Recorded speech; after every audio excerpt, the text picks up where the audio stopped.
På tirsdag skal du fortynde en saltsyre for at undersøge, hvad der sker med pH-værdien. Under alt arbejde med syrebaser skal der bæres sikkerhedsbriller. Det er ikke kun, når man selv arbejder med syrebaser, men også når der er andre, der arbejder med syrebaser, så skal der under alle omstændigheder bæres sikkerhedsbriller. Man må ikke tage dem af. pH-papiret, vi har i fysiklokalet, går fra 1 til 11. Men pH-skalaen går rent faktisk fra 0 til 14. Derfor vil målinger, der er 0, kunne se ud som om, at de rent faktisk er 1. Og ligeledes vil målinger, som vi får til at være 11, også kunne være både 12, 13 og 14.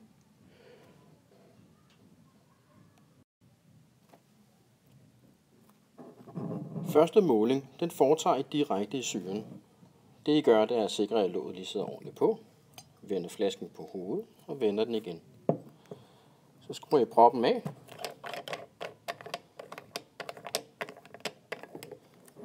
Og inde i proppen sidder der nogle små dråber. De er lette at måle på. Tag et stykke pH-papir. Riv den af lidt fra kanten, så I ikke river af helt ind ved kanten, så den er muligt at få ud igen. Så foretager I første måling. Og det ses tydeligt her, at det er en etter. Men da skalaen på vores pH-papir kun går fra 1 til 11, så er det rent faktisk en 0. Så den skal I notere i jeres skema som pH-værdi 0.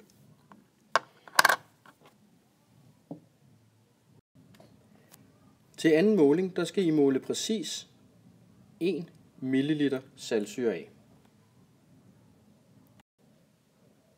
Den ene milliliter saltsyre, du før målte af, er nu blevet blandet med 9 ml vand, så nu er der 10 ml her. Altså en blanding af saltsyre og vand. Det kommer I over i et bæreglas. I sørger for at blande vand og syre godt. Og når I er sikre på, at det er blandet, så foretager I anden måling.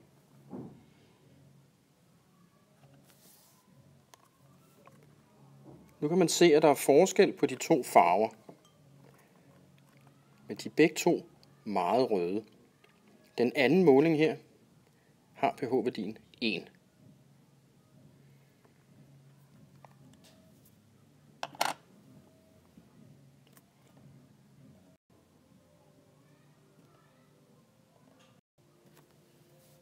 Ved den tredje måling, der tager I 1 ml af den blanding, I lige har målt på, og hælder over i et måleglas.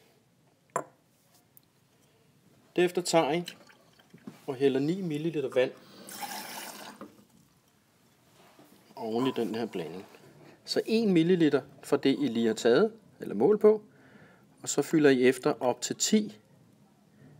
Så den nye blanding igen består af en del fra den tidligere blanding, og nu er blevet fortyndet op til 10 ml. Så nu har jeg altså yderligere fortyndet den 10 gange. Så et tomt bæreglas kommer I jeres nye blanding over i. Sørg for at blande det godt, så saltvand og vandblandingen bliver blandet med det nye vand, der er kommet i. Så tager I igen jeres pH-papir. Sørg for at pille en strimmel af, så I netop ikke tager fat helt inde ved. Og så måler I pH-værdien på den nye blanding.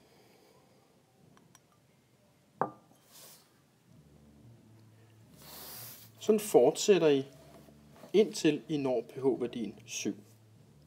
Altså hele tiden tage 1 ml ud og hælde 9 ml i af vand. En opsummering. Det I skal på tirsdag er altså at måle pH-værdien på en syre efterhånden, som man fortynder den. Så det første I gør, det er at måle pH-værdien direkte på syren. Selvom jeres pH-værdi siger, at pH-værdien er 1, så er det altså, at pH-værdien er 0. Så tager I 1 ml saltsyre og fylder 9 ml vand i. Så I altså har 10 ml. I blander det godt og måler pH-værdien. Ud af de 10 ml, så tager I så 1 ml fra og blander nye 9 ml vand i. Blander det godt og måler pH-værdien igen. Så tager I 1 ml fra igen og kommer nye 9 ml vand i. Blander det godt og måler pH-værdien. Og det bliver I ved med, indtil pH-værdien ikke ændrer sig. Vel mødt på tirsdag.